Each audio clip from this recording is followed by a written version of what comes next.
നമസ്കാരം. മലയാളി വാർത്ത ഇൻസൈഡിലേക്ക് സ്വാഗതം. നമുക്കറിയാം, തൊണ്ടി മുതലായ അടിവസ്ത്രം മോഷ്ടിച്ച കേസുമായി ബന്ധപ്പെട്ട് ആന്റണി രാജുവിൻ്റെ ശിക്ഷ വിധിക്കാനിരിക്കുകയായിരുന്നു കോടതി.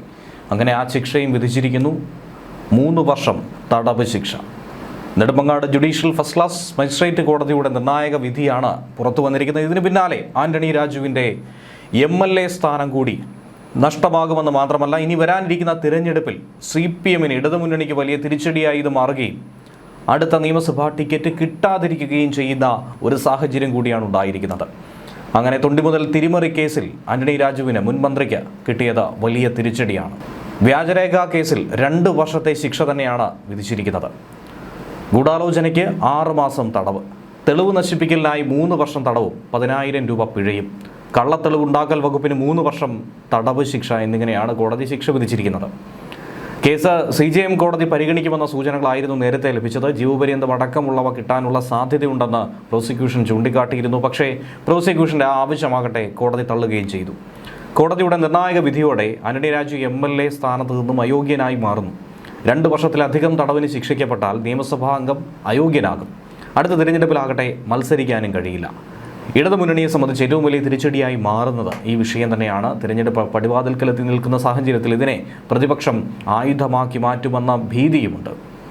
തൊണ്ടി മുതലായ അടിവസ്ത്രത്തിൽ തിരിമറി നടത്തി പ്രതിക്ക് ശിക്ഷയിൽ നിന്നും രക്ഷപ്പെടാൻ അവസരമൊരുക്കി എന്ന കേസിലാണ് കോടതിയുടെ ഈ ശിക്ഷ. കേസിൽ 2ാം പ്രതിയാണ് ആന്റണി രാജു. 1ാം പ്രതിയും കോടതി ജീവനക്കാരനുമായിരുന്ന ജോസിന് 3 വർഷം തടവ് ശിക്ഷ വിധിച്ചിട്ടുണ്ട്. നേരത്തെ കുറ്റക്കാരനാണെന്ന വിധിക്ക് പിന്നാലെ പ്രതികരിച്ച ആന്റണി രാജു കോടതിയിൽ നിരപരാധികളും ശിക്ഷിക്കപ്പെടാറുണ്ടെന്നും നിയമത്തിൻ്റെ വഴിക്ക് പോകട്ടെ എന്നുകൂടിയായിരുന്നു പ്രസ്താവന നടത്തിയത്.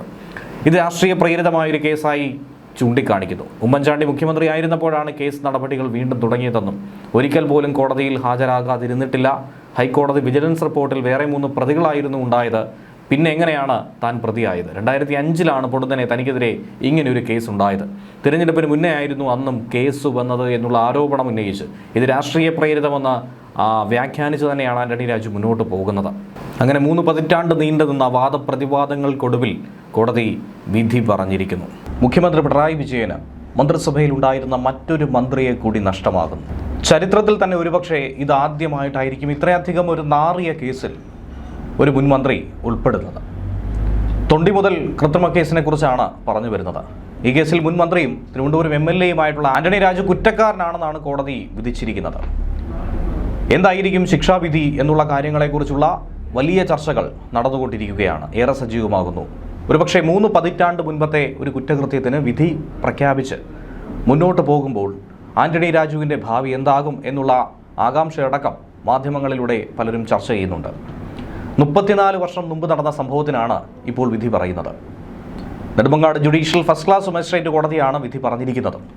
ആന്റണി രാജുവിനെതിരെ ചുമത്തിയിരുന്ന കുറ്റങ്ങളൊക്കെ, അതായത് ഗൂഢാലോചന, തെളിവ് നശിപ്പിക്കൽ, വ്യാജരേഖ ചമയ്ക്കൽ ഉൾപ്പെടെയുള്ള 8ഓളം നിർണായക വകുപ്പുകൾ കോടതിയിൽ തെളിഞ്ഞിരിക്കുന്നു.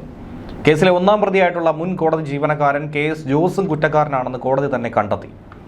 ശിക്ഷാവിധിയെക്കുറിച്ചുള്ള വിശദ വിവരങ്ങൾ CJM കോടതി പിന്നീട് പ്രഖ്യാപിക്കും. ജീവപര്യന്തം വരെ ലഭിക്കാവുന്ന കുറ്റങ്ങൾ തന്നെയാണ് ചുമത്തപ്പെട്ടിരിക്കുന്നത്. അതിൽ നെടുമങ്ങാട് കോടതിക്ക് അതിനുള്ള അധികാര പരിധിയുണ്ടോ എന്ന കാര്യമാണ് ചർച്ചയാകുന്നത്. വിധിയിൽ 2 വർഷത്തിൽ കൂടുതൽ തടവ് ശിക്ഷ കിട്ടിയാൽ ആന്റണി രാജുവിന് MLA സ്ഥാനം നിമിഷ നേരം കൊണ്ട് തന്നെ നഷ്ടമാകും. കോൺഗ്രസിനാകട്ടെ വലിയ പ്രതിരോധം തീർക്കാനുള്ള ഒരവസരമായി അതിനെ നോക്കിക്കാണാനും സാധിക്കും. ഇപ്പോൾ കേസ് പരിഗണിക്കുന്ന കോടതിക്ക് 3 വർഷം വരെ മാത്രമേ ശിക്ഷ വിധിക്കാനായി സാധിക്കൂ. അങ്ങനെയെങ്കിൽ എങ്ങനെയാണ് ജീവപര്യന്തം വിധിക്കുക? ആ ഒരു ചോദ്യമാണ് ഉയരുന്നത്. ഈ ഘട്ടത്തിൽ പ്രോസിക്യൂഷൻ എന്ത് നീക്കം നടത്തും എന്നുള്ളതാണ് കണ്ടറിയേണ്ടത്. കേസിൻ്റെ വിധി മേൽക്കോടതിയെ കൊണ്ട് നടത്തണമെന്നാണ് ആവശ്യം. ഈ സാഹചര്യത്തിൽ പ്രോസിക്യൂഷൻ അപേക്ഷ കോടതിയിൽ നൽകിയിട്ടുണ്ട്. അത് പരിഗണിച്ച് ഇനി മേൽക്കോടതിയിലേക്ക് പോകണമോ വേണ്ടയോ എന്ന കാര്യത്തിൽ ഒരു തീരുമാനമെടുക്കും. ഏറെ നിർണായകമായിട്ടുള്ള വിഷയവും അതുതന്നെ ആയിരിക്കും. ഇനി വിധി പറഞ്ഞാൽ തന്നെ പരമാവധി 3 വർഷം ശിക്ഷ മാത്രമാണ് ആന്റണി രാജുവിന് കിട്ടുക. 1990 60 ഗ്രാം ഹാഷിഷുമായി പിടിയിലായ ഓസ്ട്രേലിയൻ പൗരൻ ആൻഡ്രൂ സാൽവദോറിനെ രക്ഷിക്കാൻ വേണ്ടി അന്ന് കോടതിയിൽ വലിയൊരു കൃത്രിമം കാണിച്ചു. തൊണ്ടി മുതലുണ്ടായിരുന്ന അടിവസ്ത്രം, അതിൽ കൃത്രിമം കാണിച്ചു എന്നതാണ് കേസ്. ആൻഡ്രൂവിൻ്റെ അഭിഭാഷകനായിരുന്നു അന്ന് ആന്റണി രാജു.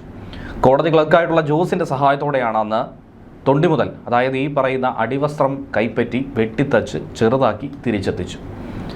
അതായത് കോടതിയിൽ വാദിക്കാൻ സാധിക്കും, ഈ കണ്ടെത്തിയിരിക്കുന്ന തൊണ്ടി മുതൽ അത് പ്രതിയുടേതല്ല, കാരണം അടിവസ്ത്രം പാകമാകുന്നില്ല.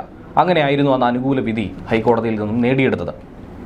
വർഷങ്ങൾക്കിപ്പുറം ഓസ്ട്രേലിയയിൽ വെച്ച് മറ്റൊരു കേസിൽ സമാനമായി ജയിലിൽ കഴിയുമ്പോൾ ഇങ്ങനെ ഒരു സംഭവം അന്ന് നടന്നുവെന്ന് സഹതടവുകാരനോട് ആൻഡ്രൂ തന്നെ വെളിപ്പെടുത്തി. ഇന്റർപോൾ വഴി CBIക്കും തുടർന്ന് കേരള പോലീസിന് കിട്ടിയ വിവരത്തിന്റെ അടിസ്ഥാനത്തിലാണ് പിന്നീട് ഒരു പുനരന്വേഷണം കേസിൽ നടത്തിയത്. IPC 409 വിശ്വാസവഞ്ചന, 120B ഗൂഢാലോചന, 201 തെളിവ് നശിപ്പിക്കൽ, 465 വ്യാജരേഖ ചമയ്ക്കൽ തുടങ്ങിയ ഗുരുതര വകുപ്പുകൾ കോടതി ശരിവെച്ചിട്ടുണ്ട്. ഇപ്പോൾ വാദം കേട്ട കോടതിക്ക് ഈ വകുപ്പുകൾക്ക് പരമാവധി ശിക്ഷ വിധിക്കാൻ കഴിയാത്തത് കൊണ്ട് തന്നെ CJM കോടതി ശിക്ഷ വിധിക്കണമെന്ന് ആവശ്യപ്പെട്ടുകൊണ്ടാണ് പ്രോസിക്യൂഷന്റെ അപേക്ഷ. CJM കോടതി ആയിരിക്കും അങ്ങനെ ശിക്ഷാവിധി പറയുക. ജീവപര്യന്തം ശിക്ഷ വിധിക്കാവുന്ന കുറ്റമായതുകൊണ്ട് തന്നെ ആന്റണി രാജുവിൻ്റെ MLA സ്ഥാനം അടക്കം ഇനി വരാനിരിക്കുന്ന തിരഞ്ഞെടുപ്പിൽ മത്സരിക്കാനുള്ള നീക്കമടക്കം തുലാസിലായി. സാൽവദോറിൻ്റെ അഭിഭാഷകയുടെ ജൂനിയറായിരുന്ന ആന്റണി രാജു കോടതിയിലെ ക്ലർക്കിൻ്റെ സഹായത്തോടെയാണ് ഈ അട്ടിമറിയൊക്കെ തന്നെ നടത്തിയത്. എന്നാൽ പിന്നീട് ഈ വിവരം വെളിപ്പെട്ടതോടെ 1994 കേസെടുത്തു. കോടതിയിൽ സൂക്ഷിച്ചിരുന്ന അടിവസ്ത്രത്തിൽ കൃത്രിമത്വം നടന്നുവെന്ന് ചൂണ്ടിക്കാട്ടി അന്വേഷണ ഉദ്യോഗസ്ഥൻ പരാതി കൊടുത്തു. അങ്ങനെ പ്രതിക്ക് വേണ്ടി ഹാജരായ ആന്റണി രാജുവും കോടതി ജീവനക്കാരനായ ജോസും പ്രതികളായി മാറി.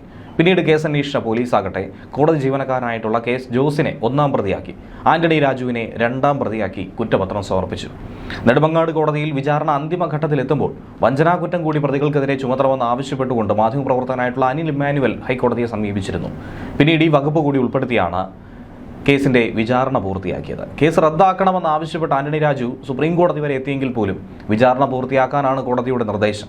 കേസിൽ 29 സാക്ഷികളുണ്ടെങ്കിലും 19 പേരെ മാത്രമാണ് വിസ്തരിച്ചത്. കുറ്റപത്രം സമർപ്പിച്ച് 13 വർഷം കഴിഞ്ഞാണ് 30-ലധികം തവണ ഈ കേസ് മാറ്റിവെക്കേണ്ടി വന്നു. 1 വർഷത്തിനകം വിചാരണ നടപടികൾ പൂർത്തിയാക്കണമെന്ന അന്ത്യശാസനം സുപ്രീം കോടതിയുടെ ഭാഗത്തു നിന്നുമുണ്ടായി. അങ്ങനെയാണ് പുതിയ നടപടി സ്വീകരിച്ചത്.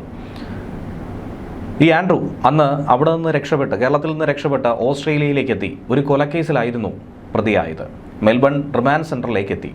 അവിടെ വെച്ചായിരുന്നു സഹതടവുകാരനുമായി അങ്ങനെ ഒരു രഹസ്യം പങ്കുവച്ചത്. അതുതന്നെയാണ് ഇന്ന് ആന്റണി രാജുവിന് വലിയ വാരിക്കുഴി തോണ്ടിയത്. കേരളത്തിലെ ലഹരി കേസിൽ അഭിഭാഷകന്റെയും കോടതിയിലെ ക്ലർക്കിൻ്റെയും സഹായത്തോടെ താനന്ന് കുറ്റമുക്തനായി തൻ്റെ അടിവസ്ത്രം മാറ്റി എന്നുള്ള കാര്യമൊക്കെ തന്നെ സഹതടവുകാരനോട് പറഞ്ഞു. എന്നാൽ ഈ സഹതടവുകാരനാകട്ടെ അന്ന് കേസ് അന്വേഷിച്ച സംഘത്തോട് ഈ വിവരം വെളിപ്പെടുത്തി. ഇവിടെ മാത്രമല്ല, ഇന്ത്യയിലും സമാനമായി പല രീതിയിലുള്ള കുറ്റകൃത്യങ്ങൾ ഇയാൾ നടത്തിയെന്നാണ് പറഞ്ഞത്. അങ്ങനെ 96 ജനുവരി 25 സഹതടവുകാരൻ്റെ മൊഴി കാൻബറയിലെ ഇന്റർപോൾ യൂണിറ്റ് ഇന്ത്യയിലെ ഇന്റർപോൾ യൂണിറ്റായിട്ടുള്ള CBIക്ക് കൈമാറി. പിന്നീട് CBI കേരള പോലീസിന് ഈ കത്ത് നൽകി. പിന്നീട് തൊണ്ടിമുതലിലെ കൃത്രിമം ചൂണ്ടിക്കാട്ടി KK ജയമോഹൻ കോടതിയെ സമീപിച്ചു, ഹൈക്കോടതിയെ സമീപിച്ചു. പിന്നീട് തൊണ്ടിമുതൽ കേസിൽ പുനരന്വേഷണം നടത്തി. വഞ്ചൂർ പോലീസ് കേസ് രജിസ്റ്റർ ചെയ്തെങ്കിലും തുടർ നടപടികളൊക്കെ തന്നെ അന്ന് മുടങ്ങി. അതിനിടയിലാണ് തിരഞ്ഞെടുപ്പ് വിജയിച്ച ആന്റണി രാജു MLA ആയി മാറിയത്. 2005 IG ആയിരുന്ന TP സെൻകുമാർ കേസ് പുനരന്വേഷിക്കാനായി ഉത്തരവിട്ടു. 2006 വഞ്ചൂർ കോടതിയിൽ പോലീസ് കുറ്റപത്രം കൊടുത്തെങ്കിലും നടപടി നീണ്ടുനിന്നു. പിന്നീട് 2014 കേസ് നെടുമങ്ങാട് കോടതിയിലേക്ക് മാറ്റി. പല കാരണങ്ങൾ കൊണ്ട് 30-ലധികം തവണ ഇങ്ങനെ മാറ്റിവെക്കേണ്ടി വന്നു.